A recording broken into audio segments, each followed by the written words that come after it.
This episode comes from a live stream that we hosted via YouTube in early 2020.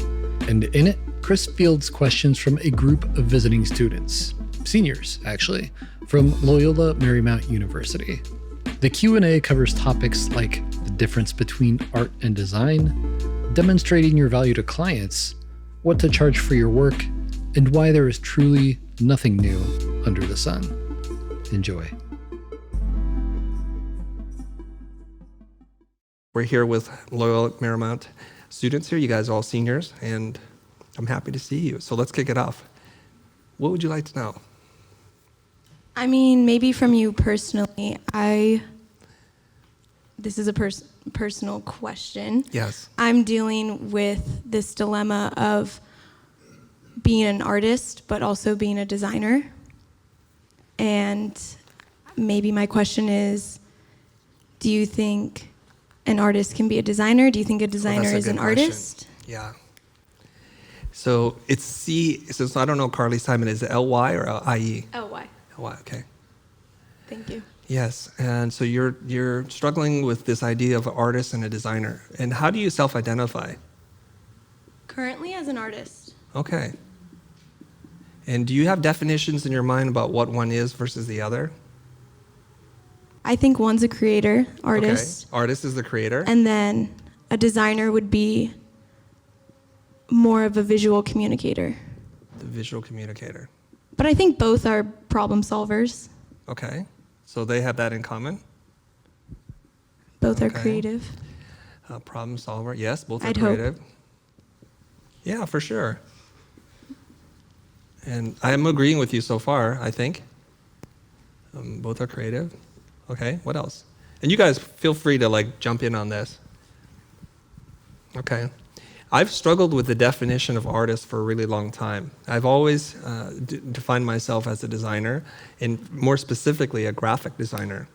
I've come to realize that the labels that we assign to ourselves can liberate us or it can imprison us in our own mind. And it's a really strange thing to think that a word can be so powerful, right? It can be really powerful.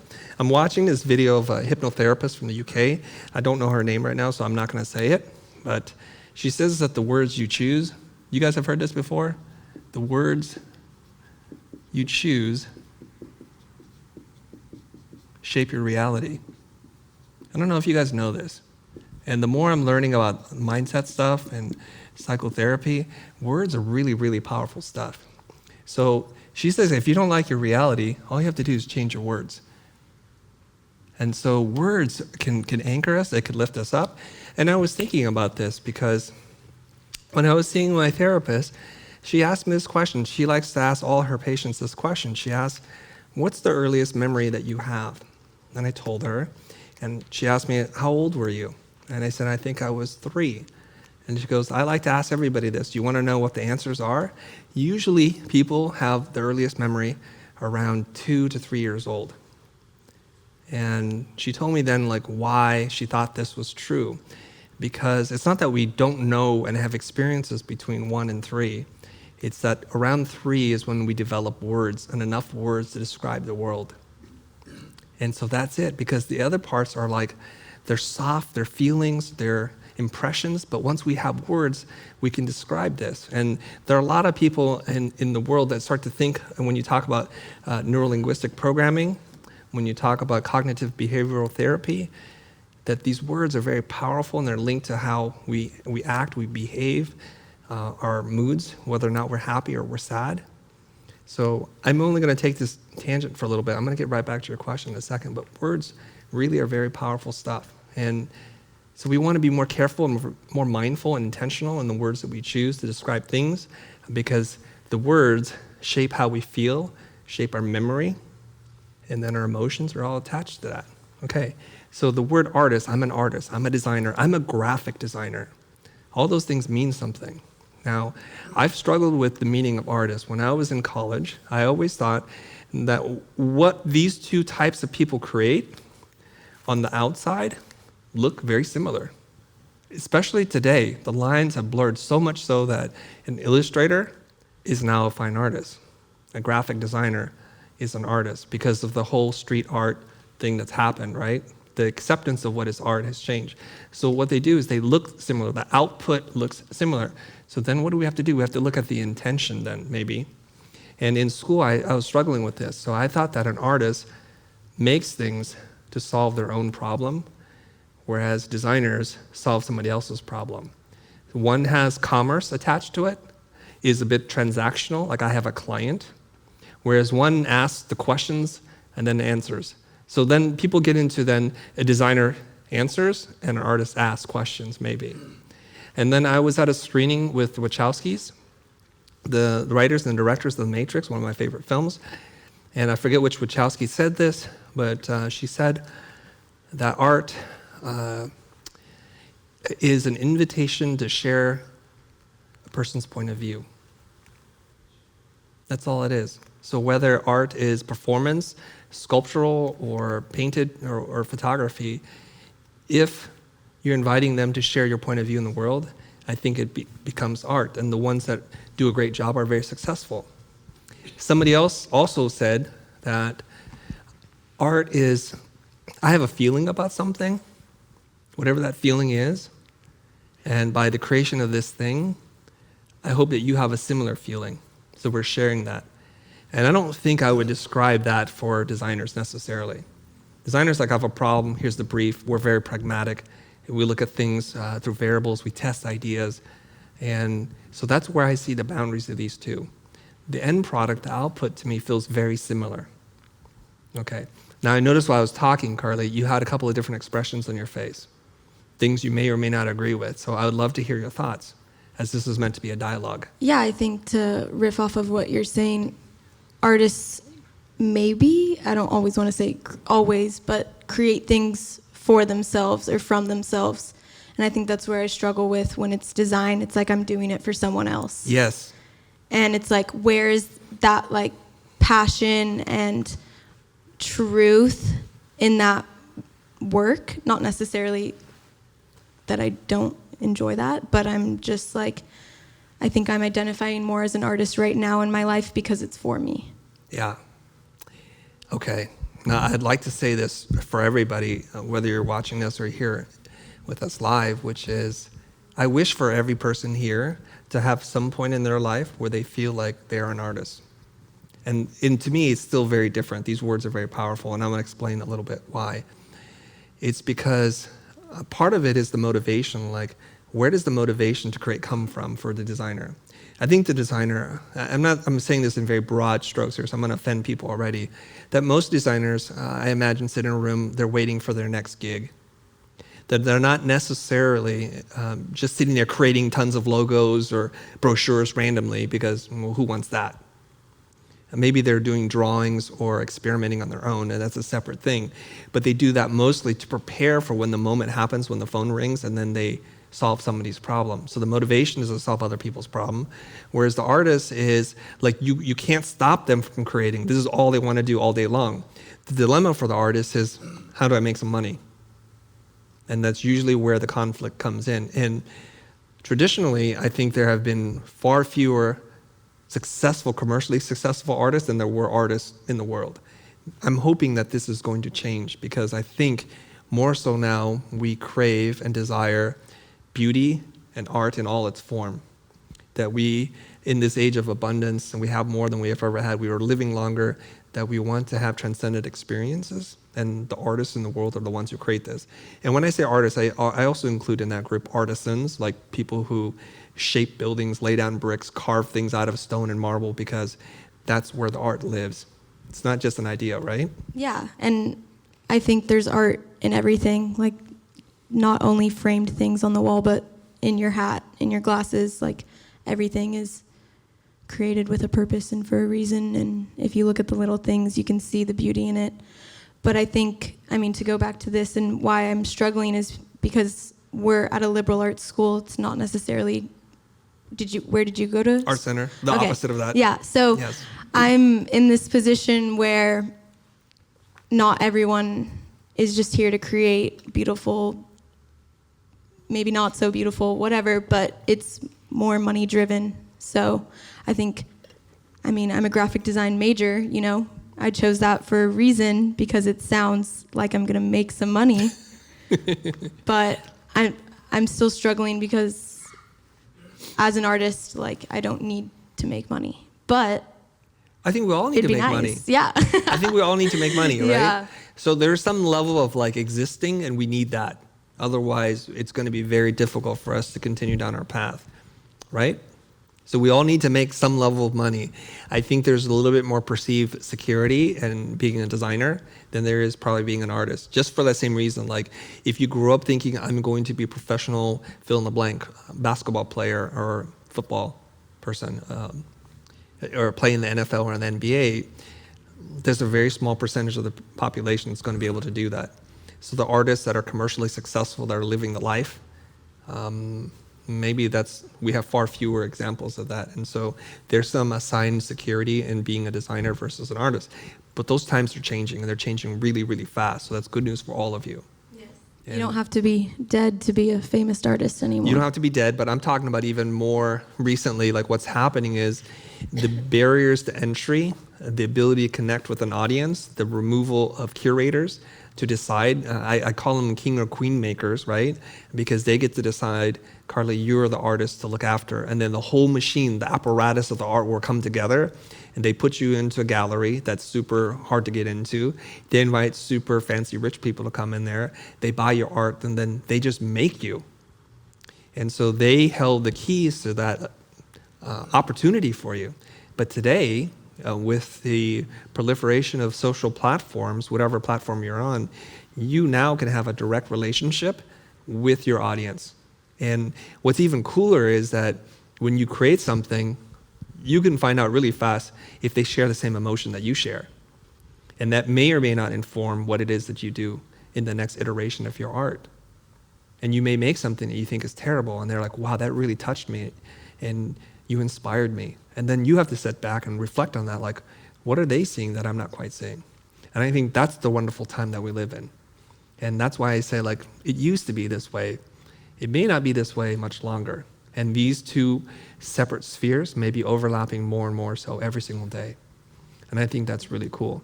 One of the beautiful things that I get to do as a person who makes content, I get to meet old people, young people, people from all over the world, some self-taught, some highly trained, and they are building an audience and a community around the things that they do, that they exist mostly because of their connection to their audience, and it's a beautiful thing to see. And I'm really, really excited about that. So somebody can sit there and paint painstakingly something that they like, and an audience shows up for that, and then they can say, look, buy 4 of these, and I have my rent for this month. And that's what happens. So I think that's really cool. Okay, so getting back to this thing, what word should we use to describe ourselves? Seth Godin talked about this in our interview with him, and he's said this many more times. And he's like, when it's work, we ask ourselves, like, when are we done? But when it's art, it's like, can I get more? And that's why I wish for all of you at some point in your life that you get to look at yourself like this, that whether it looks artistic, whether it's beautiful or not, is irrelevant, but you have that freedom to be able to make something that people care about, that you touch, that hopefully then you are able to also receive some kind of compensation for that beauty, that thing that you bring into the world. Okay? Thank you. Is that okay? Yeah. All right, cool. Well, let's just start off real easy like that. Okay, who's up next? And if you guys have follow-ups or you want to challenge something, I invite you to come into the pool. It's safe. Or you want to add something to it. I'd love to hear your voices. You are, after all, the educated one. You really are. I don't say that to pander or to self-deprecate. Mostly I studied type, fonts, and got super nerdy with that kind of stuff. Who's next? Can you tell me your name and then hit me with your question? Yeah, my name's Christian. Christian. Traditional spelling, Christian? Yes. Great. My question was, being like someone who is like accepting the digital world and like taking it with a stride, what would you say like your opinion on the effect of technology like in the little bit far future is like oversaturation or like AI in the creative world? Okay. Let's see if I understand this. Are you asking me for my take on how technology and ultimately things like AI are going to impact the world of art and design, or just the world? I think specifically the world of art and design. And are you seeing and reading about things that are giving you some concern? I mean, I've seen some interesting articles really based around creation of assets and like art and visuals just from algorithms or deep learning or neural networks. And it's very, like, it's amazing that we've gotten to that point, but it's also scary because the quality of the work is like, it's reaching a human potential. Okay. And how do you feel about that? Are you excited by it, or are you scared about that? I think that it opens a world for like accessibility and creation. However, it also takes away some of the expressiveness of like being an artist. So that, I think that really scares me. Okay, so let's take it one at a time. So that was a complex answer and a question all rolled into one. So let's try to figure out a couple of things. One is the progress of AI is happening, whether you like it or not. And one of the serenity prayer is like to know what you can change, know the difference, and then the courage to do whatever. I totally butchered that. Somebody help me out on that. But so if I can't change something, I try not to focus too much of my energy in that. And then I realize there's very little I can change, right? If you think about it, and I get asked this question quite often, is how long does it take for you to learn a new thing or to think a new idea? I said, for as long as you want to hold on to the old idea and how quickly you're ready to embrace the new idea. So for me, sometimes change is 24 hours. I wake up, I think about, I don't want to do that anymore. And that's the moment. And for some people, it takes 24 years. So I know I can't change this because I'm not in a space and a place where I can influence this. Maybe people like Elon Musk can and will, and the CEO of, or the founder of Alibaba, maybe they're getting into AI. I don't know. So let's just take this to the extreme. Sometimes it helps us to think about things in the extreme. So if AI does exactly do what it is that we are afraid of doing, which is replacing humans, what is the human job then? What function do we have? And I think I like that idea a lot. Because if robots do all the work of humans, it gives us a lot of time to think, what is it that we want from our lives? So we don't spend a lot of time, I think, thinking about how much automation that already exists that we benefit from, right? So like when you pick up your phone and you punch in a few things and you swipe on your phone, you don't even punch anymore, you just touch something. It connects it to some satellite, I think, or it reroutes you. There's like computers working all the time. And when you charge something with your credit card at the gas station, it knows within like 2 seconds if it's you, because it spots behaviors that are inconsistent with you and it flags you right away. Sometimes I travel abroad and I forget to tell the credit card company I'm traveling. They stop the payment and then they call me. And it's like, how do they know these things? It's incredible. And they're doing this 1 billion times a second, I think, because of all the transactions that are happening in the world. So there's a lot of benefit from that. But I think what's really cool is if you don't have to work anymore, if you don't have to do anything to live, like all your needs are taken care of, what would you focus on? Yeah, I mean, I agree with you in that automation, like of the practical things in life, like opens up creative opportunities and ways to fulfill your human, what life is. You'll be able to focus on that more. Yeah. And I really love the idea of that. That's like truly beautiful. Yeah. But and you're going to say but. Yeah. But just, I guess in the space between creation and automation is what I'm trying to get at. Like, will image making even be, I guess not, I'm not saying like useful, but will it be something that is unique to a human? And I think that that's an interesting thought. Like to think that AI may someday have the possibility of creating something that like we can't even comprehend, or that is unique to only that being. Well, I think there's a couple of things here, is that if the AI technology gets so good, and it probably will get really good at some point, maybe before I die, I don't know. And then it leaves you to question your existence, the meaning of life and purpose and love and beauty. That allows you to think a lot about this, I think. So what's really cool is we're already human in this room, right? We're all human, I think. Maybe not me, but we're all human. And that means that, are you afraid of what it is that I'm going to do? Probably not, because we have uniquely different points of view, different experiences, cultural backgrounds, all that kind of stuff, right? And if you were to give a brief to every single person in this room, the exact same brief with super rigid parameters, and give everybody the exact same tools, we would come up with 14 different pieces of design or art. So I'm already competing with you today for your job. You don't feel threatened by me. So these deep learning neural networks that are artificially intelligent driving things, let's say that they do achieve that human status. Are we afraid of another human? I don't think so, because you get this beautiful opportunity to share your very unique voice with the world.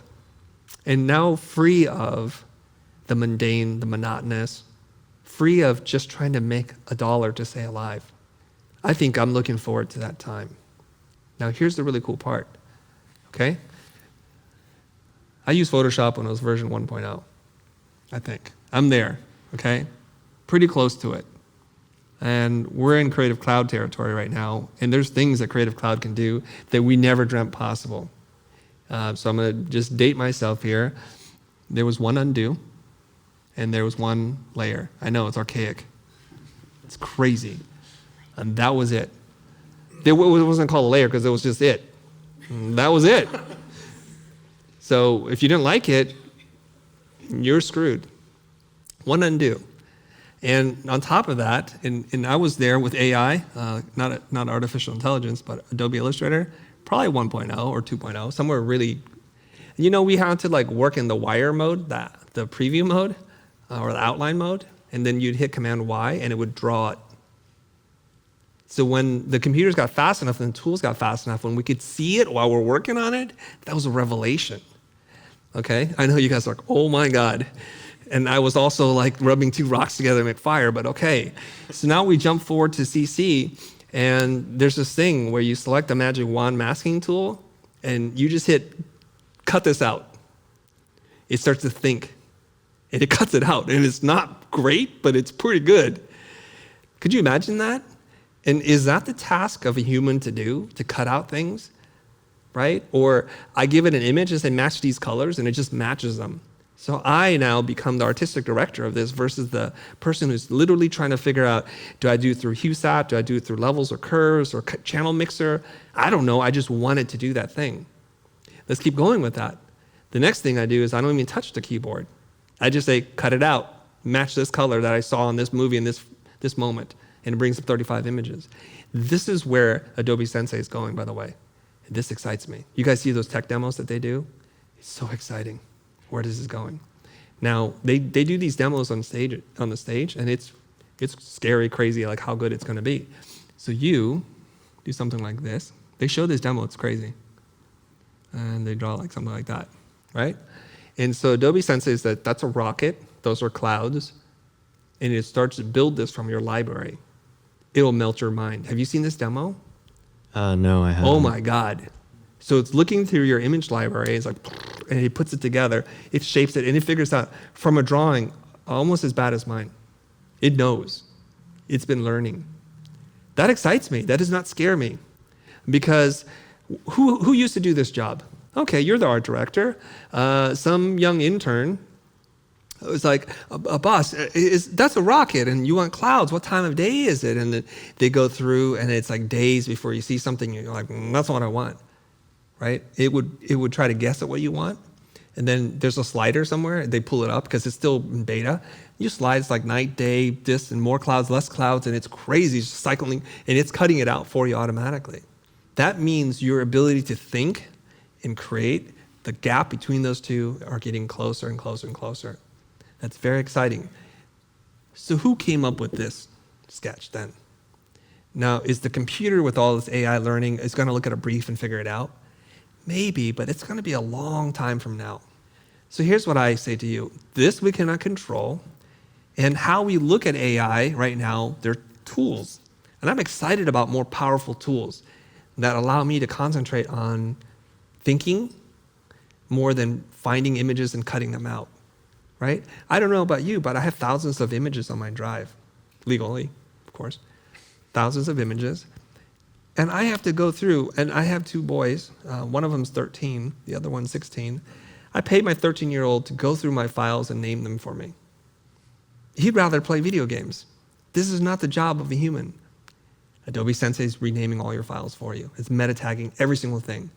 So you just say face left woman 40 and it will just pull it up. And it'll show you the best ones. And it's crazy where this is going to be in a few short years. So literally, like, my son's like, Dad, I don't know what that is. I'm like, go on the internet and figure it out. If I have to tell you, you're wasting my time. So he's going through and naming these things. And then after working for me all of one day, he quit.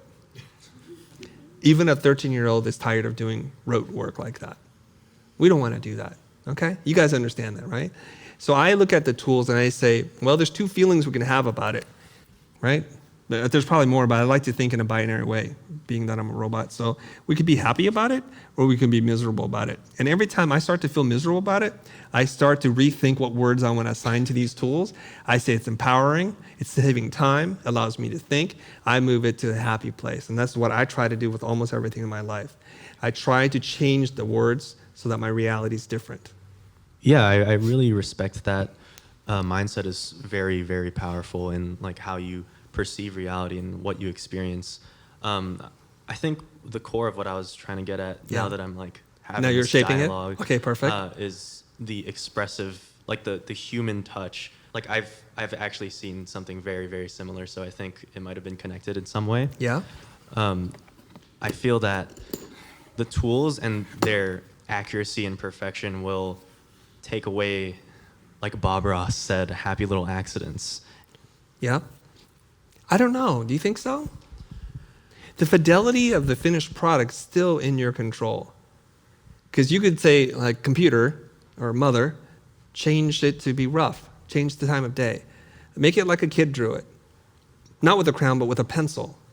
So these are all just tools. You are the director of this. These are just instruments. You get to compose the song. You can make it like hard rock, or you can make it metal, or you can make it punk or classical. In no point in this equation does the computer tell you what to do. I mean, maybe they will one day. That's a different story, the T3000, and that's what we have to live with. But not right now. I mean, one day you'll show up and talk to a computer and it'll tell you what to do, I suppose, and then the world is upside down. That's when Skynet is taken over, right? But until then, it's like we still get to control how clean, how dirty, how crude, how refined. Make the rocket metal. No, I mean rusty metal. And I want to see the rivets. And I want you to age it 10 years. I mean, wouldn't that be a wonderful tool? I agree. Like the freedom that it allows us is like unimaginable right now. Or well, we're imagining like it, so it's imaginable. Soon, yeah. But I think it's just like the room for mistakes from your own being are like kind of deleted, so to speak. The mistakes, the happy accidents? Yeah, I feel like, we, as humans, we are flawed. I like this. The mistakes that we would make in creating that image, specifically how we want it, could just fall away. Okay, let me ask you something, because I actually do a lot of work, and over time, it's given me more exposure. I'm not saying I'm any smarter than you, I just have more exposure than you, right? Look at this word, happy accident. You see that that's a change in words. Accident, most of us don't like. When you get into an accident, they're not favorable. So Bob would talk about it as a happy accident, meaning I discovered something I didn't intend to do. It was a discovery. So he changed the word accident to mean discovery, that there was something called chance, right? And there enters a randomness to it that I think we like, okay? And that there's some kind of exploration that you don't always end up at the same spot. Now, I don't know if you've ever been in a situation like this, where you go and look for an image on the internet because you're trying to finish up an assignment the night before. Let's just say you were there. And you're like looking through an image, and then you see another image that you didn't intend to look for, and then you go down that rabbit hole. And if you're on Pinterest, this happens every second. And you're like this, and you're like lost in the exploration of chance. I find great pleasure in this. And I look for a word, and I find an artist, and I find a video, and then a review of something else, and The danger is actually we get lost in the chance and the randomness of it all, right? Until we're like, focus, what does the brief say? What do we need to do? How much time do I have left? And you get it done. So in this example of the AI taking over, maybe they misinterpreted your drawing. Maybe this was meant to be a crown with some scribbles around it, but they instead showed you a rocket, which then spawned a new idea for you. And I know this, working in solitude is actually a really hard way to work because we need feedback. We need to know, is this idea communicating to you? Because art is a transmission of a signal, so the receiver has to get that same signal. But what if the computer were our partners, a collaborator, that you tell it an idea, it tells you something back, and then it's this dialogue that you have with it? That would be very exciting. Don't you think? Yeah, I really think that that's a beautiful idea, like the infinitesimal like possibilities. I think you've changed the way I of hope seeing so. things. Yeah. And I'll tell you something. If I didn't like it, I would just change it in my mind to then like it, because there's not much I can do about it. Really, I'm just being totally serious with you, okay? And I've shared on different live streams, like very personal stories where I'm like, oh, that sucks. That really, really does suck. And I have to work really hard to choose new words. And I'll give you an example. I like to do this because it's not me. I'll just embarrass my wife. I have been driving. I've never had a moving violation in my life. I've had a few, like 1 or 2 parking tickets. So I'm a pretty good driver, despite the stereotype. I'm a good Asian driver, okay? And then my wife, who's also Asian, she gets a ticket. And it's an expensive one. And then I look at him like, honey, you're just throwing money. It's like, let's say it's $350. I'm like, can you? And she goes, no. She just stops me there because I'm about to nag her a little bit. I'm about to say, let's be prudent. Let's just be more careful. She goes, no. I love the city that we live in. I'm like, what's that got to do with your ticket? It's a donation. So she stopped the conversation. I don't know who she learned this stuff from. This is BS. I'm like, what the? Okay, let's watch Breaking Bad then. I don't know what to do. So she just moved it from a penalty to somebody has to contribute to the city to maintain the city. It's a donation. That's it. And we have to support this. And I find, okay, that's fair. That works for me. You see how it's like I could be upset, she could be upset? You just move the words. New reality. Same exact situation. That's how powerful this stuff is. Yeah, thank you. So we haven't talked about design at all, but this is cool. I like these kind of conversations. You're welcome, Christian. Hi.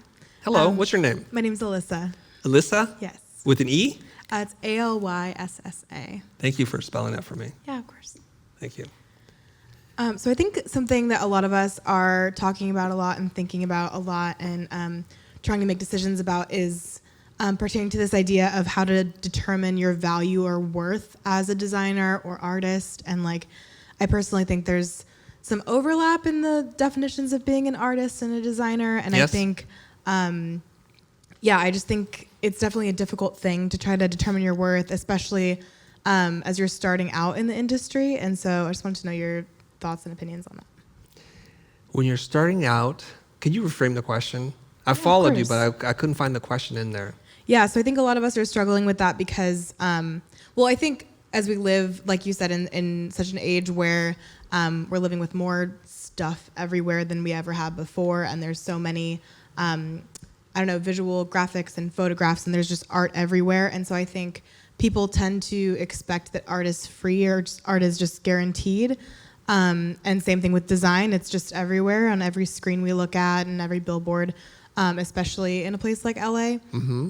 And so I think the only people that are going to advocate for us starting out as designers and artists are ourselves. And I think that's kind of a difficult thing to be able to determine what your worth is when you're looking for jobs or freelancing. So what is your advice on that? Okay. There's a lot there, Alyssa. So Sorry. First, I want to throw this out, okay, and guide the ship back on the rails if I jump off the rails here, okay? So first you say art and design's everywhere. And, okay, I accept that. This is why people don't like me at LMU, because I'm like, I don't know if I agree with that, but okay. Art and design's everywhere. We could say that. Yeah? We can agree, yeah? Everybody? Yeah. Yeah. But good art and design is almost nowhere. Can we say that? All you have to do is go to the store, Sure. Yeah. Well, right? yeah. Like, look There's at this. a lot of bad design and bad art. Yeah. Yeah, if we were to say the tipping scale, the scale of justice or whatever of art and design, of good and bad design and good and bad art, in my mind, and this is probably one time I'm gonna get kind of dark and negative on you, I think it's like that. Like that's the floor of bad, right? And there's like good.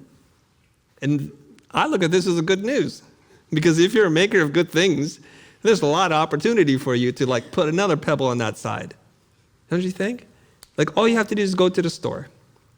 Now, it's odd. I find this quite odd, and maybe I shouldn't be surprised, but when you go to a supermarket, when you go to a Vons or a Ralph's, I don't know what the other kind of normal supermarkets are, and then you go to a Whole Foods, or you go to an Erewhon, it's like everything looks more beautiful. It's like the packages look better, and everything looks refreshing and amazing. And why is that? What happened there? So like, do rich people deserve better design? Does good design cost more money?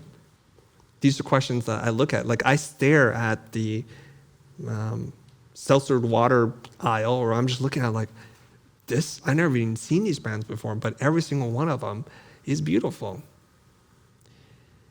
You go back to Ralph's and Vons, and almost everything is ugly, right? Right. Everything. And I'm not talking about just the packaging. I'm talking about what's inside of it is ugly. Processed foods made in the cheapest possible way versus some and made with all kinds of preservatives. Like, I guess I will pay more. So I think the world is full of bad design, and I would say and I'm being mean here, it's like probably 99% bad. This is why we celebrate good design, because it's so exceptional, right? This is why we remark on good design. Go to the bookstore, if it still exists. Go to the bookstore, look at the jackets. Which ones appeal to you? Which ones draw you in? Which ones are crappy? And I think there's a correlation, not causation yet, of the bargain bins. Almost all those books are ugly, cheaply made, poorly written. And when I say ugly, all the way through. Very rarely do I walk into the bargain bin and I find an amazing book. But it does happen. It was so good that nobody bought it. And I mean that in all seriousness. And that the general population couldn't understand that this was beautiful. And I picked up this Chris Ware box set. I'm like, why is this 40% off? I'm taking this. This is a steal. Okay, so I think there's a lot of bad design in the world. This is an opportunity for you guys if you're good and if you know how to make good things, good art and good design. Now, you're talking about self-worth and value, like when you're first starting out, how do you communicate that to somebody? Well, this is the challenge. I guess we're going to get businessy on everybody now, right? The challenge is, how do you communicate your worth and value? That's a good question. Is that the question that you want to know?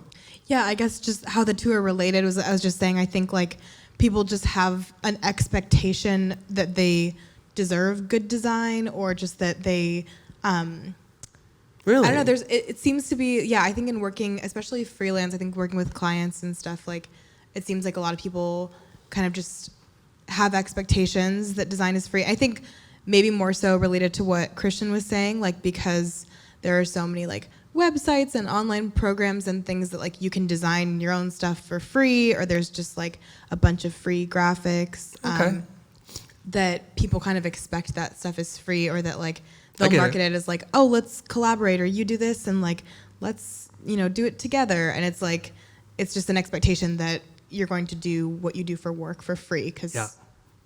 Okay, we're gonna get into some business principles here in a second. How many clients have you worked with as a freelancer? Total. Roughly. Nobody can tell, by the way. Roughly, I don't know, 10 to 20? Perfect. I'll take the high number of 20. Okay? So you've had 20 different clients? Beautiful. You're doing well, by the way, person still in school. You're doing fantastic. You're making a lot of people self-conscious right now. Like, oh, I've done one, and it was my mom, and it didn't even count because she made me pay her. That was rough. So you worked with 20 clients. Damn. I don't know if I worked with 20 clients first year out of school. So you're doing well. So everybody needs to take a marketing lesson from Alyssa in her networking class later today. Okay? So 20 clients. Of the 20, what percentage expected good design for free? Well, if we're going with the high number of 20, I think. We are, just not. Okay, Like, that's the reality. Okay. Once it's on the board, it's real. Well, there's some clients that I like recently had to stop working with for that reason of like. Sure. What percentage? Help me out. Oh man. Just get me to the finish line here. Like. Come on. Maybe like 30-40%. What? I don't know. Yeah. Okay, maybe she's not that good at marketing because half our clients, I'm gonna take the high number, right? You guys, never mind. Everybody's canceling out of that class right now. They were just auditing, they just dropped, okay? So 40% of the clients, now I have to use the quotes on you, right? Want it done for free or for next to no money. Right. Well, okay. Can we say that a free client is not a client? That the definition of a client is a trade of money for services? Yes? Because otherwise, it's charity. I call that charity. Right, yeah. And are these charitable organizations? Are they? No. So that's usually when I give them the one finger salute. You know what I mean? I'm not gonna do it, right? Just like take a long walk off a short bridge, or go swimming and hold a big rock. That's what I usually feel about those people, right? Like, I don't need you in my life, because we have to distinguish charity, right, from clients. Big difference. Right. They have a cause, and they truly are broke. They really are broke, most of them. They have no cause. Their cause is capital. Okay? And they're not broke, they're just broken. No, really. They are. Because they're willing to take advantage of people who are in the greatest need of opportunity. They never take advantage of the big firms. I shouldn't say never. They rarely take advantage of the big firms. So I think that's terrible. Okay? So we need to distinguish the two. So somebody who has money, who can pay, who's in commerce, should pay a fair market price for the creative services that you do. This is wonderful now. So now we've established you have not 20 clients, right? Right. How many clients do you have? You have 12. 40% were bad. We dumped. So now we have 12. My math okay? You math majors, come on. It was a long time. Okay, we're not math majors either. Okay, so we have 12 out of 20 that are legitimate clients, okay? Because 40% were bad. Now, of those 12, now we'll focus on this. So you've had, I would say, a total of 8 bad clients. And we're going to label them bad clients because that's what they are, okay? You have 8 bad clients, and you're struggling with this. And one of their excuses to you is, well, isn't it really easy? And don't you have all these tools? And you know I could just call Fiverr and do this? That's usually what they say. That's the crap that comes out of their mouth, right? How many have had that experience? Okay, a couple of you. Oh, this sucks. Kind of. Well, I think a more common experience for people working, I think with peers specifically, is like people our age don't have like a super large budget to spend on design, / they have those expectations People as well. your age? Yeah. Really? How old are these people? Like early 20s? Like 24? Well, yeah, I mean like 20 to 24 maybe. Okay. Yeah, sure. So we're going to make another broad statement. People that are 20 or 24 are just broke. Is that right? Yeah. They are? Kind of? You're like looking at each other like, yeah, we know what that Yeah. feels like. Yes? And they're starting businesses? Different types of clients, I guess. Like, Are you talking about classmates that are clients?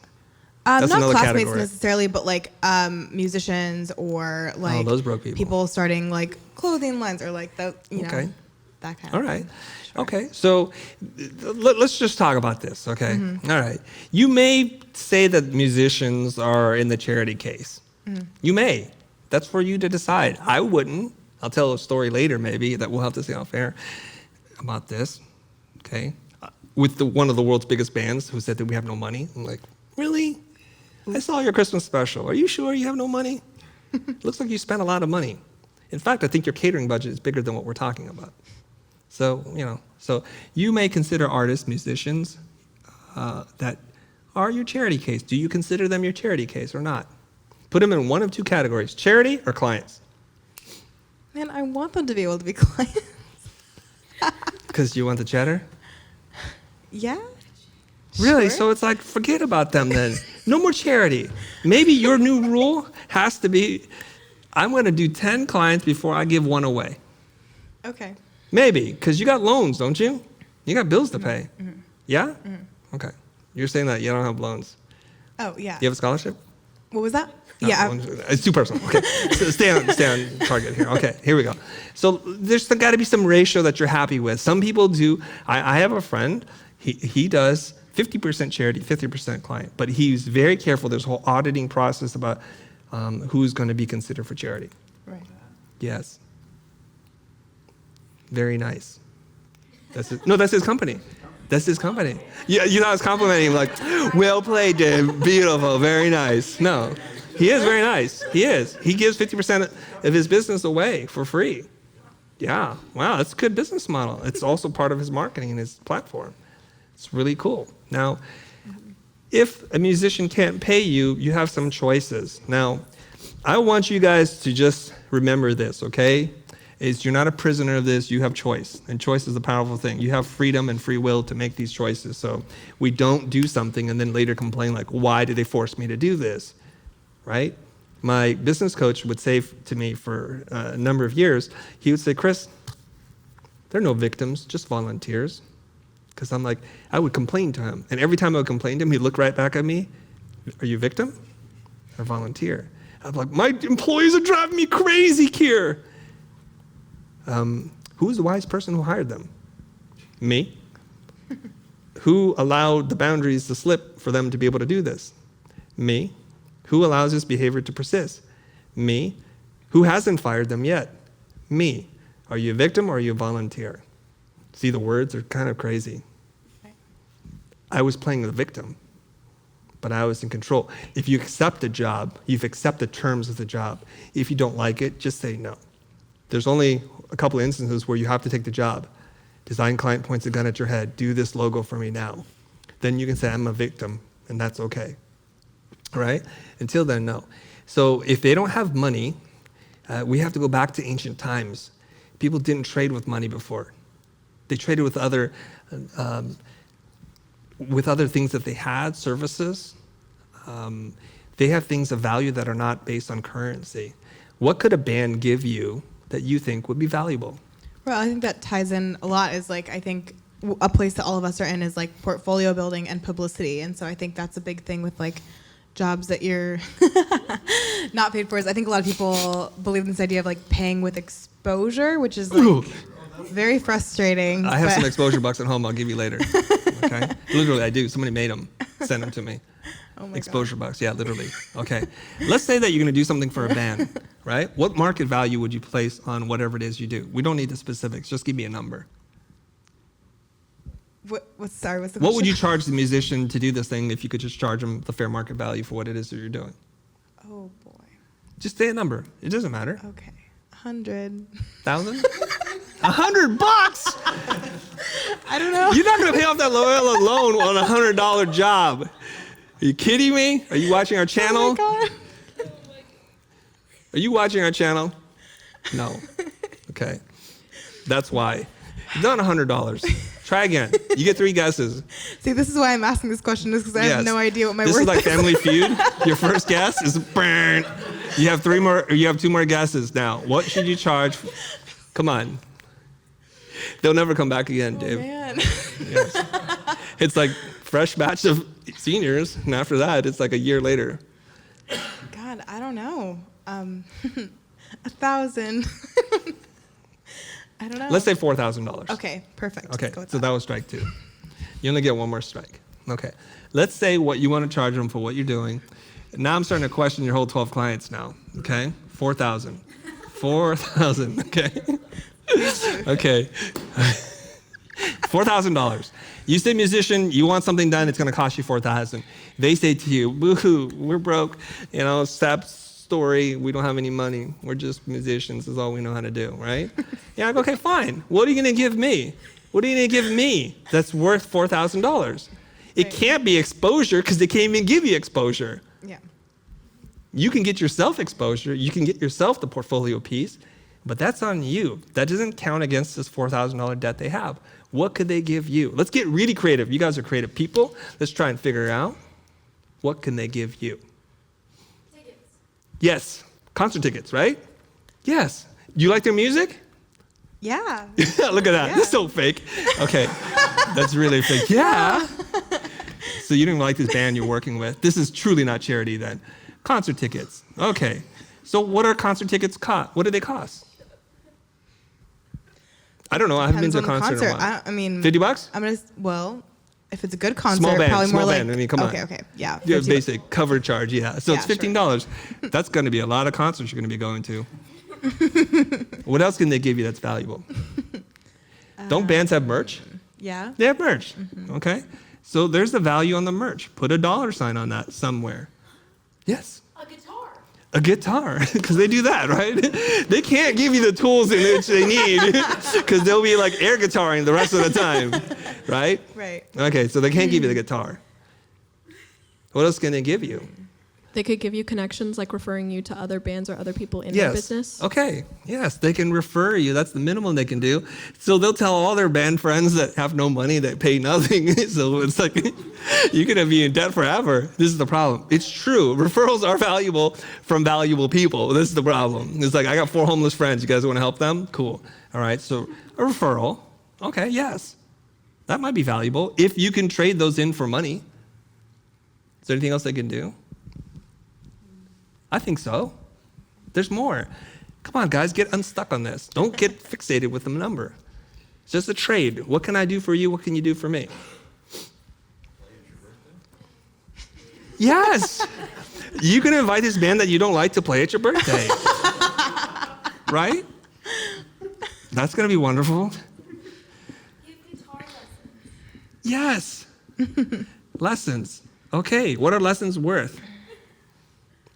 You're very creative. $150? Yeah. Woo, they're doing all right now. They're moving up in the world. $150 an hour. This is awesome. Okay. They can probably literally make posts on their social media on your behalf. So when we say, give me exposure, this is an act that they have to participate in, right? So if they have a decent following, they can say, you know, I want to really thank Alyssa for doing this work for us, and she's amazing, and here's her Instagram handle, and you guys should definitely hire her. Boom. That's worth something. Small audience, it's worth less. Big audience, it's worth a little more. Mm-hmm. And then you can ask them for metrics and just measure all this stuff. So you get really creative, okay? Now, we've established a few things. We've established that you don't like their music. You may or may not like their merch. So definitely you don't want to take lessons from them, but you can trade this to somebody else. Mm-hmm. You can give these away to your favorite nephew or niece. Instead of sending them $150 for their birthday, you're like, guess what? Guess what Auntie did for you? You're going to love this band. They're amazing. Check out this shirt I got you. You can trade it all. We're just bartering. That's all. You got to get your value, though. So all this stuff has to add up to this, if not more than this, because it's hard to change this. This requires work. So I would not do an even trade here. Maybe you think, they got potential. And you can say, I want a guarantee on something. I want a percentage of this or that. And I'll do all your design and branding for you. Is that cool? And some bands will do that. Does that make sense? Yeah. You got to just get really creative on how to get paid. And you have to learn how to charge more and value your work more than the $100 you're charging. Welcome back to our conversation. So what you want to do, I hope, I'm going to give you some advice here, even though you didn't ask me, is this is my motto in life. It really is. I want to do the least amount of work for the fewest number of people to get paid the most amount of money. I don't want the opposite. I don't want to do the most amount of work for the most amount of people to get paid the least amount of money. We have to invert that equation for you. So a lot of people hear this and say, well, you can't tell the kids that. That's bad advice. It's like, no, you're going to create a bunch of monsters that are egotistical and arrogant and running around and think they're worth so much money. Maybe. But I'd rather create those kind of monsters than the ones who sell themselves short and wind up broke, living check to check, not having anything for themselves, and getting into either some kind of real accident and then not being able to take care of themselves. That would be a bigger sin for me. The other thing that I think of is when I say that, then you have to start to ask yourself this question: what can I do that would be valuable to whom for doing what? And then acquire those skills. That's the critical part of this equation. I want to do something that's worth a lot of money, and I know that there's a gap between where I am and where I want to be, and then I work really hard to get to that other spot. Tell you a little side story here. I heard from a friend of mine that he hired a coach, and the coach has got a very specific way of working. This coach flies into town, which you pay for, and the hotel, and he charges $10,000 to meet with you for one day. At the end of the day, he gets back on the plane, he goes home, he writes up a summary, he sends it to you, and that's it. $10,000. And I thought to myself, wow, that's amazing, I want that. But I didn't just sit there and start saying, like, I want $10,000 for a day's worth of work. I started thinking about, like, what can I do that somebody would then also feel equally satisfied with me doing that work for $10,000? Blair Enns calls this like the double thank you, where I genuinely thank you for paying me, and you genuinely thank me for doing this wonderful work for you. I thank you, you thank me. That's a relationship I'm talking about. I'm not talking about cheating people, okay? So then I worked for a couple of years to develop the skills, the positioning of my own brand and what it is that I do, that I started to get paid $10,000 for a day. Then I got paid more and more and more, and I just kept learning what those skills were necessary so that the clients would feel that. And they do genuinely thank you afterwards. So I want to plant that seed in your brain right now. Do something that's valuable for someone. You won't be there today, but start working to acquire those skills. They are things that you can learn. Okay? Okay. All right, are we okay, Alyssa? We have fun with the spin? Yes, thank you. All right. Jonah, do we have any questions from the audience? No. Okay, thanks. You said that so like nobody's watching. I got it. Okay. 285. 285, hello. Okay. Yes. Hi. Hi. What's your name? Annika. Annika? Mm-hmm. I'm going to need help. Annika. Oh, okay. Yeah. All right, Annika. Okay. Not as hard as I thought. Yeah. Okay. It's more intuitive. Okay. What's your question? So we've been talking about how there's design everywhere and there's technology advancing. So with this technology advancing, we have access to a larger library of information than ever before. How do we go about creating content that hasn't been seen before and isn't sampling from other work when we're exposed to it on a daily basis? Because sometimes we can even do it subconsciously, like we create something and we're like, oh, this looks like this. How do we avoid making something repetitive and create new and interesting content? Okay. That's a very valid question. You want to create new, never before seen. Wow. Okay, that's super ambitious. Okay. It's a noble thing to try to strive for this. And I think especially people in school tend to want to do this.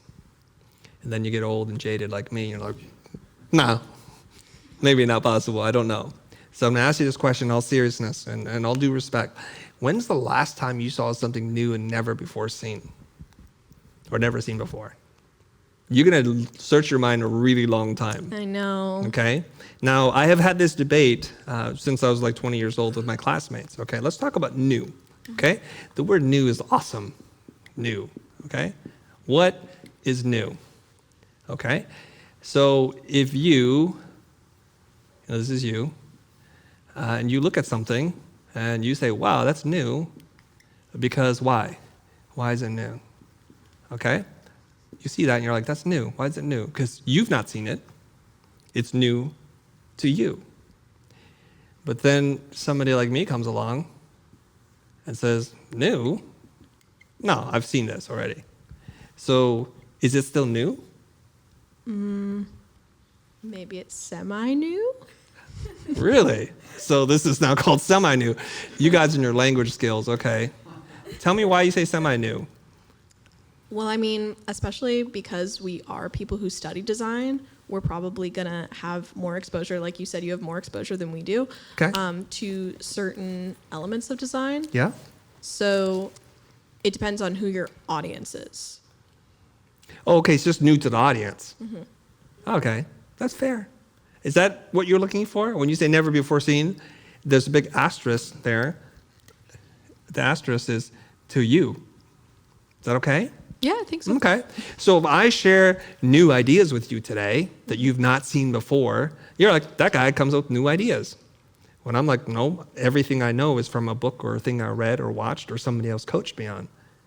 And most of my new ideas are terrible. All I'm doing is presenting to you information that you believe to be new. And so this is a much more realistic goal to hit. I like this, so new to you. So how do you create work that's new to the audience? You have to first understand who the audience is. Okay, this is going to lead us somewhere here. I think this is going to be good. I think. Okay. So the target, the bullseye, is much clearer now versus creating just new, like never before seen. Because I think there's very few things that are never before seen because everything just gets remixed. It really does. And technology allows us to remix more creatively now, right? And so we're like, that's a new application of an old idea. That's new enough. Okay, so new to this audience. So you have to say, like, what is this audience looking at all the time? So this is a bunch of little people, okay? I hope you can see this. There's a bunch of people, okay? So this is, we'll call this the creative watering hole. So they all come here and they're like, Mom, it's so new, okay? Now it's all really old stuff. It really is. So all you have to do is go over here and say, hey guys, there's this thing, and you bring it over there, and you're like, hey, what about this thing? And then they'll say it's new. So here's the thing. If you're in fashion, look at architecture.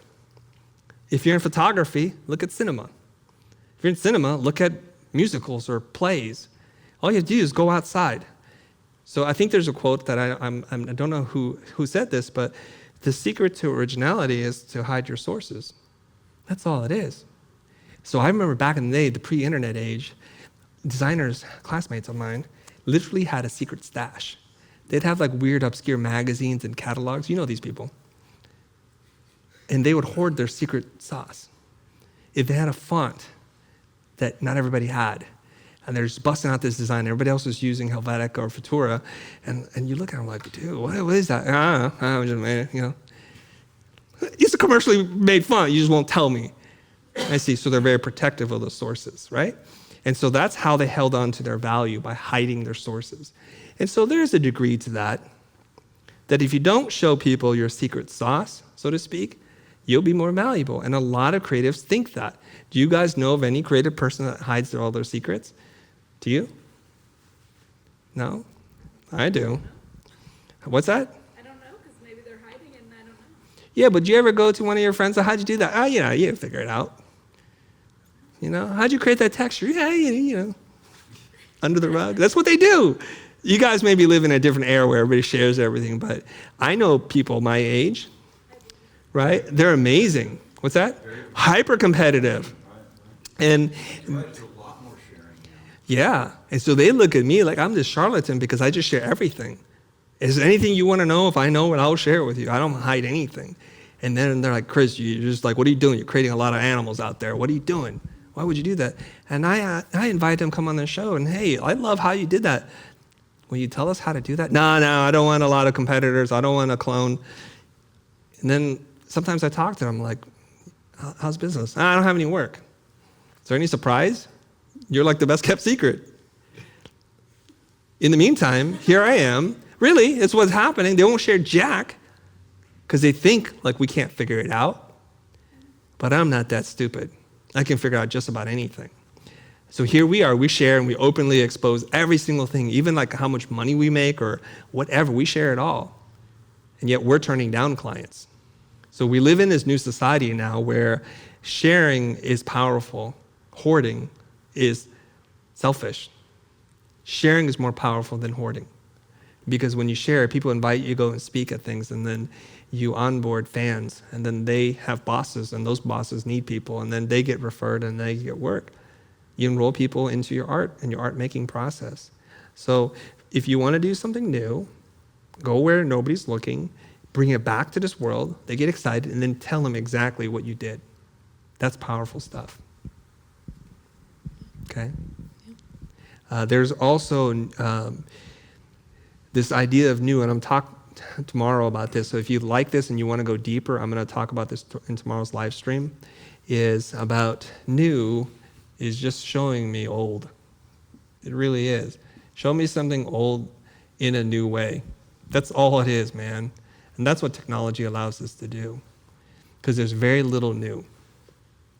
And if you think about it, how many times have you seen a story about a guy who loves a girl, but they can't get together because like he's a jock and she's an artist, right? Yeah. Or he's poor and she's rich. We see the same story over and over and over again, yet you are so happy to give money to people to make these stories. It's because we figured out what ideas work and we figured out what ideas do not work, and so we like to repeat the ideas that work. And that's why the story of Romeo and Juliet is just told over and over again.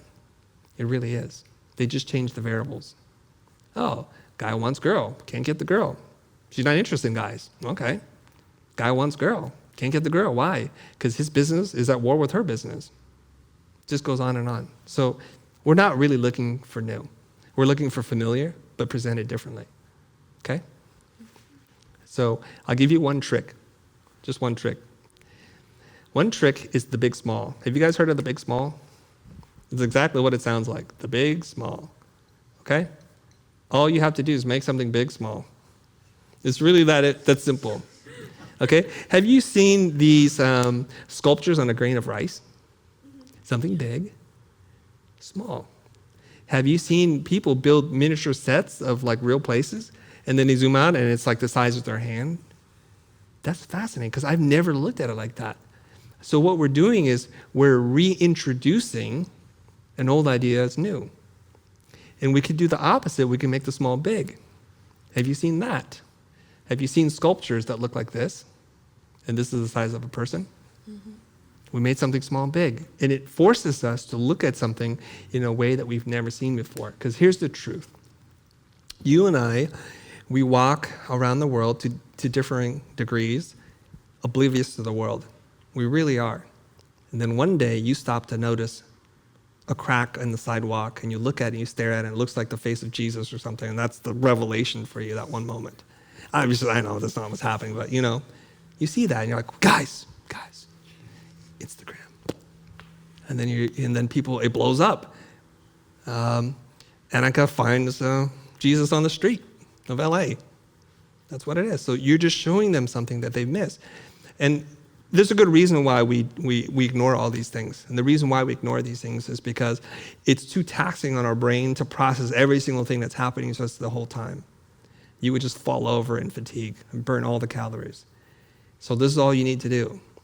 So one of the assignments I would give my students is I would tell them to go and get a macro lens and shoot something and show me something that we never pay attention to. The back side of a keyboard, the cracks in between something, or the printing on the bottom side of a package. Show me something that I don't think about. And that's how you discover the new in the old. That's all it is. Okay. You have a follow-up? You okay? Yeah, I'm just listening. All right, cool. All right, excellent. I have to tuck my shirt in here. It is popping out. I shouldn't have had that chicken. Okay. Somebody else? Okay, finally to the front row. So, what's your name? Diego. Diego. Like San? So sorry? Like San? Yeah. Okay, great. Okay. So as we're growing to go into the workforce, I personally feel this pressure to specialize, or instead of saying I'm a visual artist, go to say you're a graphic designer, or even specialize even more and say you're a typographer. Yeah. And I feel like I have all these interests, all these passions that as society goes on, it's like we're trying to make these specialized humans instead of having this well-roundedness. And even going to a liberal arts school, I still feel this pressure, so I can't even imagine if you're really in an art school. Yeah. So yeah, my question is do you believe society should prefer the specialization or a more well-roundedness? Okay. I will tell you, I've answered this question many times before, and I'm prepared. Cool. Because I don't know the exact location. Is that okay, guys? Okay. It's the specialist versus the generalist debate. And you may think you're specializing now at LMU, but you're not even close. I promise you that. I promise you. Okay? Versus the generalist. And even at a school like Art Center, they're still pretty generalist. They teach them a lot of different skills. Okay. So I'm going to help you answer this question in a number of different ways. I'm not going to tell you the answer, but I'm going to make hopefully an argument or present some data for you to consider, okay? Okay, the generalist knows many things, right? And the specialist tends to focus on the one thing. They just go deep, and we go wide, okay? When you want to hire somebody to solve a problem, do you want to hire somebody that has surface level experience on many things, or the person who has great depth in one thing? What do you think? You have a problem. Diego has a problem. Diego, tell me what a problem might be. It could be any kind of problem. Anything that you need help with. Any job you're trying to get done. A math problem. Not that kind of problem. Okay. You find the one problem like, what the? Okay, fine. I'll work with that, you rat. Okay, math problem. Okay, trying to derail me right here. You've got a math problem. You suck at math. Yeah. Let's just assume. You're going to hire a tutor. This tutor knows English, history, philosophy, math, political science, art, design, typography, or the Mensa math genius. Who do you want to tutor you? The math genius. Okay, you have to hold it close. The math genius? The math genius. And why is that? Because they know more, I guess, about the topic. They know it inside out, upside down. They do it in their sleep, right? Yeah. They've seen this problem probably 1,000 times, right? They've seen it 1,000 times. How many times has the generalist seen it? 1 time. Okay? There's another way to look at this. Alan Dibb in his book, The One-Page Marketing Plan. The One-Page Marketing Plan. It looks like pimp, but it's not. It's the One-Page Marketing Plan. Alan Dibb. He says, look at it like this. Let's say you have $10,000. You have $10,000 for a marketing budget. Okay? You have $10,000. If you had to acquire or market to 10,000 clients, what's your budget per client? $1. $1. You're pretty good at math. $1. So if it's 1,000, same thing. How much is it? $1. Or what do you mean? Oh, $10, sorry. Yeah, $10. Good. Okay. Otherwise, I'm going to have to get a refund on the LMU tuition. Okay, you got 100. What would it be? 100. Okay. Let's say you had to get 10 clients. 1,000. Yeah. Okay. So this is the power of focus, and it works both ways. One is we have to hire, and then we have to spend. It works both ways. So if you had to market to 10 people and you had the budget of $1,000 per client, I bet you could come up with a lot of creative ideas. And I bet if you had to market to 10,000 clients and your budget was $1, you would say, dude, what am I going to do with $1? What can that buy me per client? And unfortunately, is it Alyssa? Are you Alyssa? Yes, with Alyssa. She's like, yeah, I have these clients. It's $100. I can't do anything. My hands are tied, man. I could barely get out of bed for that. So this is the power of focus. So if you focus on a few things, you'll have much better results. So it's just potency, the same thing. If you've seen a problem 1,000 times, you kind of almost know the answer already. The generalist versus the specialist. Now I can tell, because I read faces for a living. You're not convinced, Diego. Tell me why you're not convinced. Do you think that maybe that focus could cloud you to new ideas or new ways to achieving something? Yeah. So this is all that's new right here. And that's new, that's new, that's new, that's new. I love this. Oh my God, this is so, what's this over here? We call that shiny object syndrome, right? Mm-hmm. It's still shiny over there. And I'm bored of this. So guess what? Have you ever tried to get good at anything that you don't know? Like what? Composing. Composing music? Yeah. Great. You tried it one time. Here, I'm done. I'm as good as I need to be. And then whether you like his music or not, maybe Hans Zimmer He's worked on it for a while. It's the same thing. It's like we get distracted. So Blair Enns talks about this. You guys know who Blair Enns is? I'll write his name here for you guys, Blair Enns.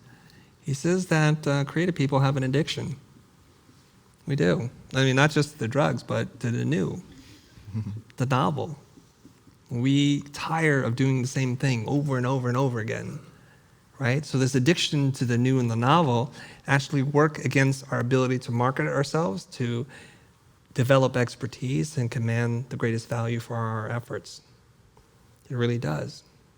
Now, there are some places where the generalist is the preferred way to go, but there are only a few versus the many. And now I'll ask you this question, okay? You guys are hungry. You guys go to the food court at the mall, right? And you go to the food court, and you're really hungry, and you're feeling like you want to have a great barbecue rib. Let's just say that's what you want. So chances are you're going to go to the smokehouse that does the barbecue ribs. But what about this amazing new food court vendor? They have a little Chinese food, a couple of ribs. They've got Korean, they've got Mexican, they've got Indian, they've got Middle Eastern food. They've got all American. It's like, how often do you go to that person versus the person who's focused on this? Like, do you want your hot dog vendor to make you sushi? And do you want your sushi vendor to give you hot dogs? I don't know. I don't think so.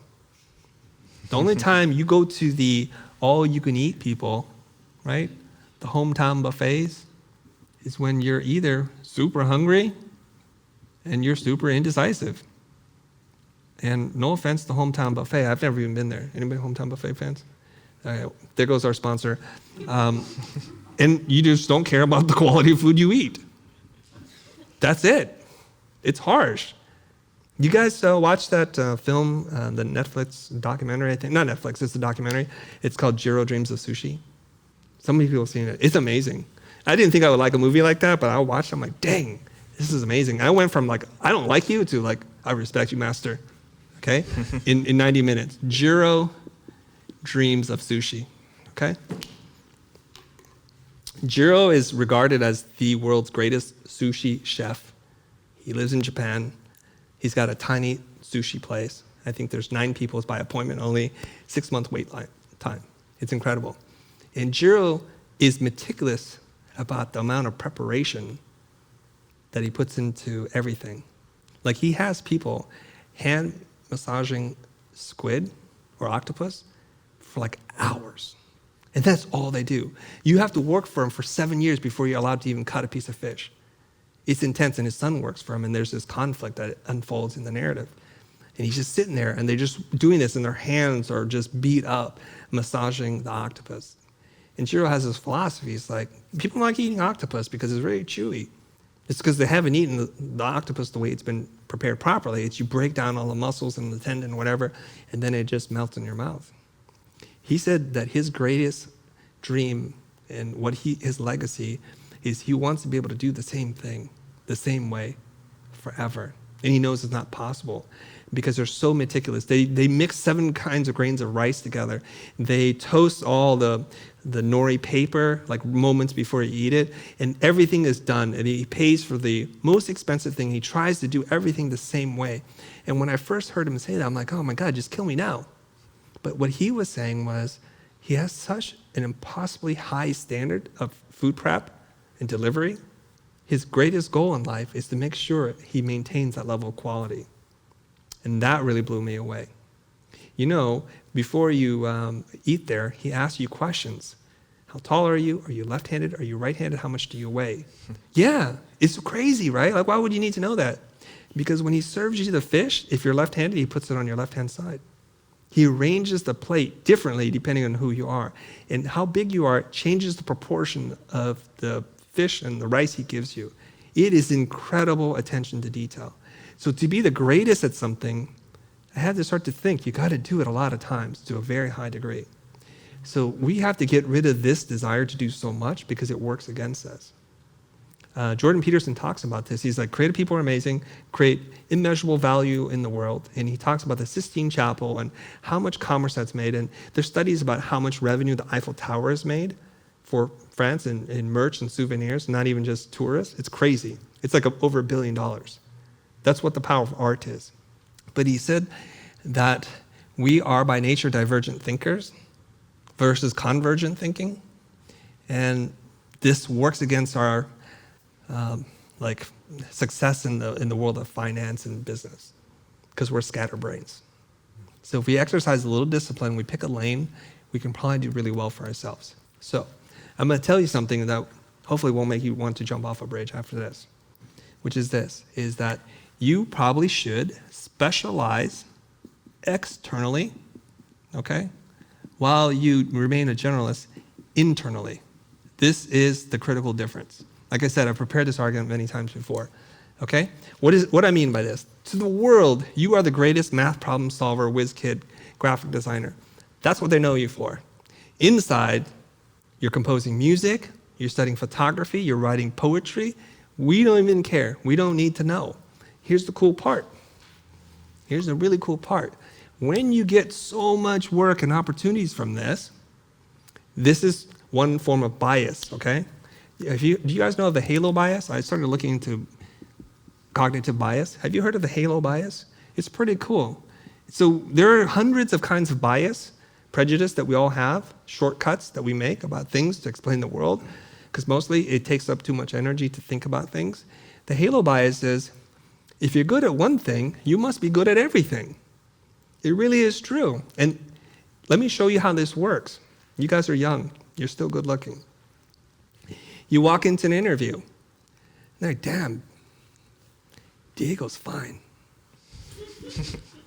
I bet you he's really good at logo design. And you just get by because you're good looking. You ever notice that? Okay? If you're good at doing logos, they're like, I bet you he could design websites. He's really that good. This happens all the time, okay? You see somebody who's smart at one thing, you just assume they're smart at everything. This works the opposite. God, he sucks at logo design. He must suck at web design too. God, he is ugly. He must be terrible at everything. This is what happens. So when you show the world just one thing that you're really good at, they just assume you're good at everything. And I have examples too, and I'll talk about that in a second. Okay, so what happens is you got so good at this, they're like, Diego, we're working on a new movie. Can you write the music for us? So other opportunities open up over here once you've established this superstar status. And to remind you, I'll just draw a star, okay? Once you achieve this level of fame or expertise, credibility, then they start asking you for all kinds of stuff. So people hire me for all kinds of things I'm not qualified to do. I don't know if you know that. So I was working with a client and I was designing their identity system. Started talking about their brand a little bit. Next thing I know, the client hires me to design their facade, the signage, which is still close to what we do. And then they're like, Chris, can you design the inside? And I'm remodeling this building and these properties. Can you also design that? And I tell him, and I say to him, you know, I'm not an architect. He goes, I know. I'll hire an architect. You just do the concepts. So I get to do the best part of being an architect without the tedious work. It would suck to be that architect, and that's exactly what happens. I design these things in Illustrator. I render them in Cinema 4D. When I say I, somebody here who knows how to use it, renders it in Cinema 4D. The client approves it. It's wonderful. Later on, he shows me a picture. I never have to deal with like, oh yeah, move that over there and like try these things. It just worked. And I got paid to do that. Isn't that wonderful? I got paid to be a consultant for a virtual reality experience. I didn't even know what that is. And I told him, I don't know how to do that. They're like, but you know how to tell a story? I'm like, yeah, okay, I'll do it. Just pay me and I'll do it. No problem. Internally, I'm studying philosophy. I'm looking at psychotherapy. I'm looking at typography. I'm looking at lots of different things. I don't put that out there all the time. This makes me richer internally. This makes me rich externally, meaning money in the bank, okay? Does that make sense? Yeah. So don't throw yourself off a bridge. You can still love all those things that you like to do. You can. Just pick a lane and go deep on that and put that face into the world because the halo bias works for you. It also works against you. Now here's the rule. Many of you guys are going to get out of school in a few months.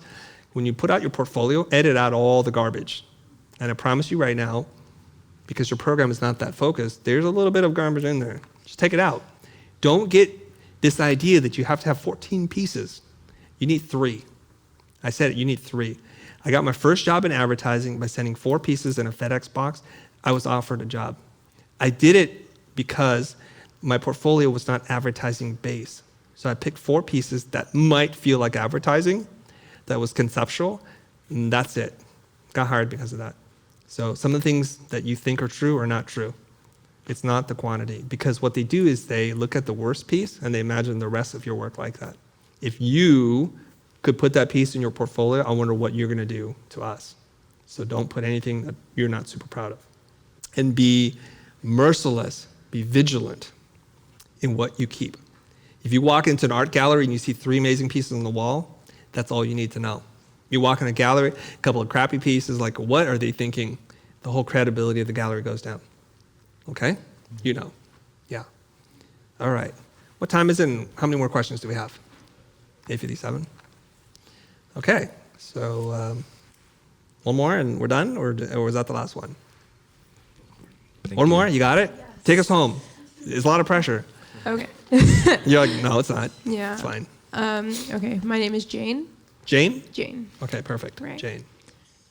So my question actually comes from a comment you were making at the start of this where you said you make a lot of videos, but people don't care unless the audio is good. Yeah. And I'm wondering if you apply that to design at all, if there's an element in design that you notice that if that's the weakest link, everything just comes crashing down, kind That's of. an excellent question. Okay. So we know that video is an audio-visual experience, right? That most of us are visual people. We're in the design space. So we tend to focus on the visual a lot. It's an audio-visual experience. And when I heard George Lucas say this, he's like, when the audience comes to the screen, all they care about is what it sounds like. You guys know THX? That's George Lucas's technology, you know that? Not that he invented it, but the people, the scientists, the engineers, and the wizards. And when you go to watch a Star Wars film, it is on a new level, or on another level than most films. Today, films have caught up to that, but there was a time in which you would listen to the way that the bikes would race past you. It was incredible. So he's like, they don't show up for the picture, they show up for the sound. So here's what we make. If this is the part that people care about, this little pit in the olive, we focus on that olive and make sure that that's fine, because without that, they don't care about this at all. So when you make a piece of design, you have to figure out what does my audience or my client care about, and hopefully they're the same things. What does the client and the audience care about? What's going to move the needle? What's going to make an impact? And then solve for that problem, because everything else is not important to solving this. Once you nail that part, everything is fine.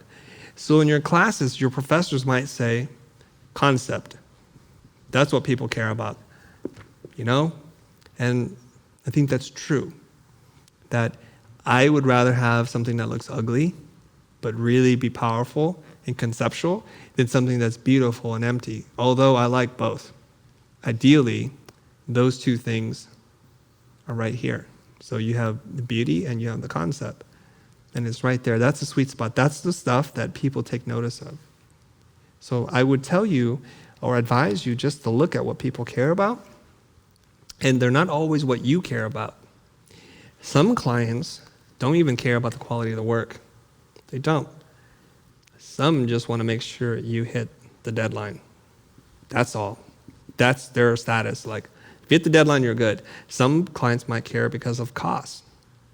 And you want to make sure you're on the same page, or do we care about the same things? If you don't, and that bothers you, don't take the job. But once you understand that, you have to prioritize that. As you get more experience, become more well-known, you get to decide then what you care about, and they hire you because you care about that thing. It's not always the case at the beginning. Sometimes it is. When you get out and you're already a superstar, it can happen. Is anybody here a superstar already? Because it does happen. Anybody got a giant social following? Okay, I'll tell you a little story. I think 7, 8 years ago, I had an intern here, and she had a pretty big social following on Instagram, and she was interning for me. It made me feel very insecure. I'm gonna tell you, I'm like, damn, my intern has more followers than me. Not by a little bit, but by a lot. I checked recently, I'm okay now, but for a while I was like, this is weird. And so sometimes, especially, I want to call them kids, but like 15-year-olds are already starting to do design work now. So by the time they get into college, they already have a lot of experience and they've already built up a following, which is incredible to me. It's like what's happening in the poker world, you know, where these old timers are getting displaced by internet stars. And what is happening? Because they play online, so they play hundreds or thousands of hands versus like in the real table, it takes time to play a hand. And they have 6, 7, 8 tables playing at the same time. They're boop, boop. So they put in the mileage. And so when they show up on the scene, people are like blown away how good they are and how fast they got there because they've been able to experience that. Did I answer your question, Jane? Yeah, 100%. 100%? 100%. That's really good. That's like an A. Okay. Well, if I did 100%, I'm going to end it on a high note before something else breaks. So I want to thank you guys for coming out here, for asking the questions. I know we only hit, I think, 4 or 5 people.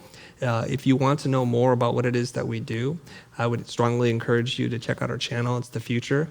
And you can find us on YouTube. We have created over 1,000 videos, believe it or not. And we're just getting started. So if you want to know more about pricing and value-based pricing, tons of content there. If you want to know how to deal with those really nasty clients, we do a lot of live role plays and we address those. So those are some of our most popular videos. Okay, and we also produce like how to design stuff, but it's not really what we spend a lot of time thinking about. How was this for you guys? We're still rolling, so it's okay. How was this for you? Is it okay? You guys gonna see me on the street, that mother trucker? It's okay? Last class, they're like, yeah, whatever, and then they left, and they told Dave I sucked, and that was it. You can tell me to my face if I sucked. I appreciate that. It's okay? All right, great. Okay, well, that's it then.